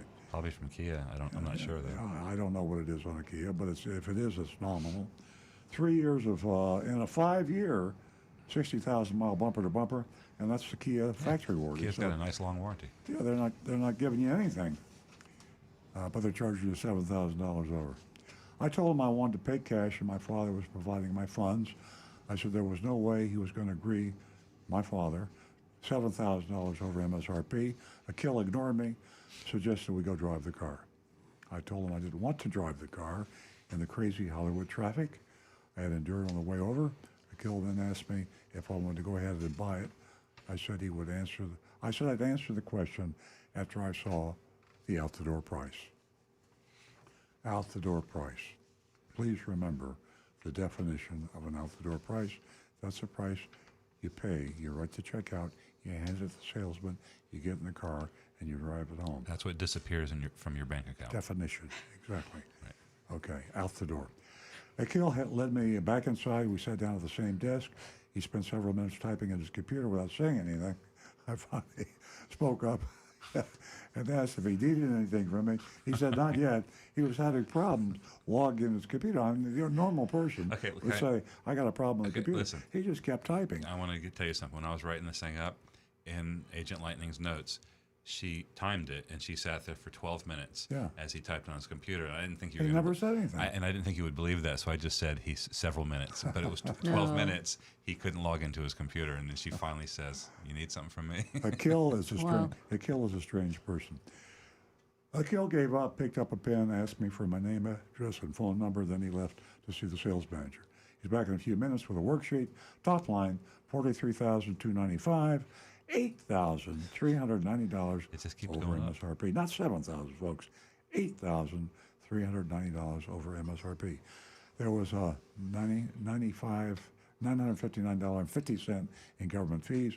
And as I said, it just can't happen on a Kia. You can't have legitimate government fees that high on a Kia. Just like that, and what's not government is dealer fee. And they say they don't have any dealer fee. They do. They just don't call it that. They don't call it that. Again, there is no $959 government fee in Florida. There could be several $100s in registration title fees, but these are far less than that. Immediately I objected and pointed out that he marked it up much more than the $7,000. He told me when I came in. Akil looked puzzled. Puzzled? That's the only thing I can understand. He obviously a puzzled gentleman. And asked what I was talking about. I was getting mad, so I did match for him. So I did the match for him. He said I had the MSRP wrong, so I showed him the picture. I took the Monroney label. Yeah, you must be wrong. I'm asking. Yeah. Hey, we have to. You must be wrong with that. We have to get Stu's expressions. It really fits the mystery shopper report. Those are just we for missed you. it. It was great. So Akil finally looked remorseful after all that. I mean, you're caught with your pants down, you look remorseful. He promised to make it right and then left to see his manager again. He came back a couple of minutes with a new worksheet. This one was much better. Only $4,309 over full sticker. I asked Akil, this was the best they could do, and he said it was.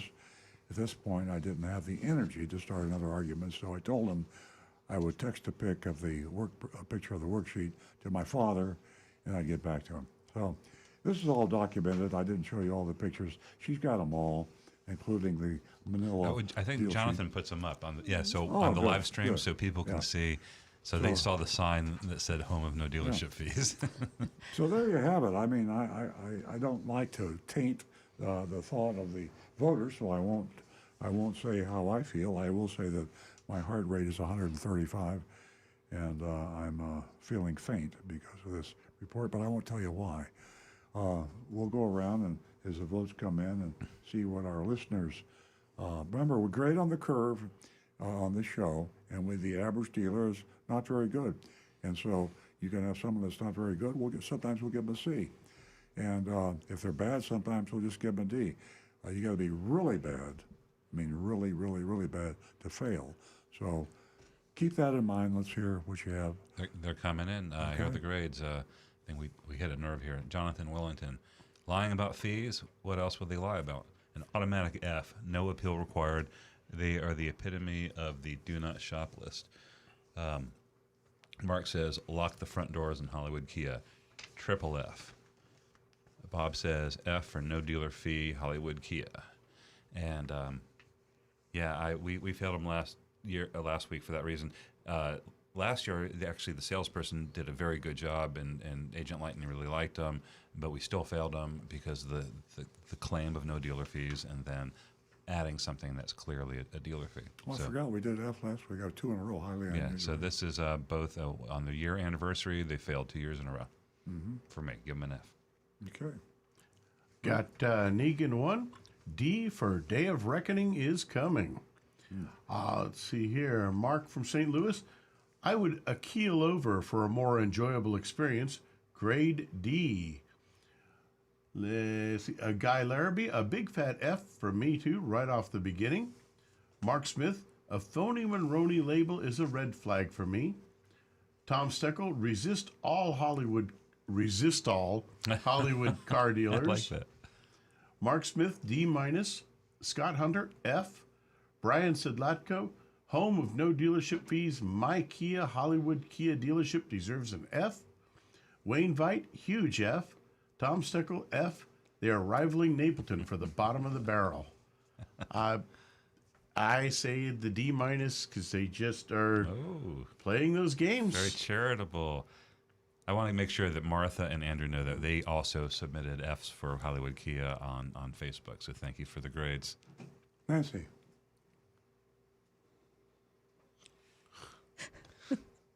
I can predict. Nancy's nonverbal right now. That's very unusual. I got to ask, did somebody at that dealership fall and hit their head on a blunt object? And what's up with the guy who's waving his hands and, was his previous job at the at PBI? Yeah, he was getting the planes in. Yeah, he was on the tarmac. What the heck is going on? I mean, my goodness gracious. F. Yeah, I'm going to give him an F too. And what I'm going to do, I'm going to send a copy of our written mystery shopping report to Josh Levy, and I'll send one to Josh Levy Senior and Junior.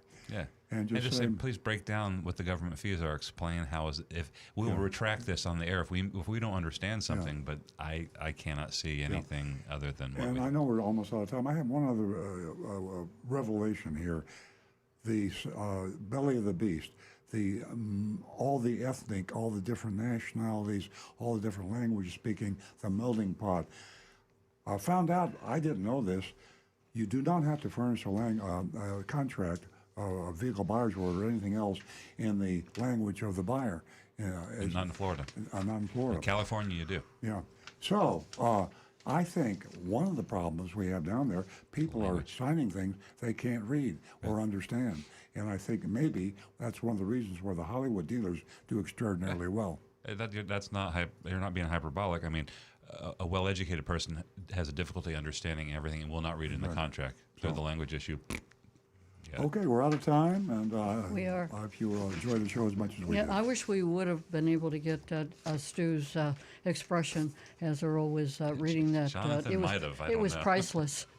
Jonathan did. John's shaking it. Yeah. See, I keep forgetting there's like 8 cameras in here.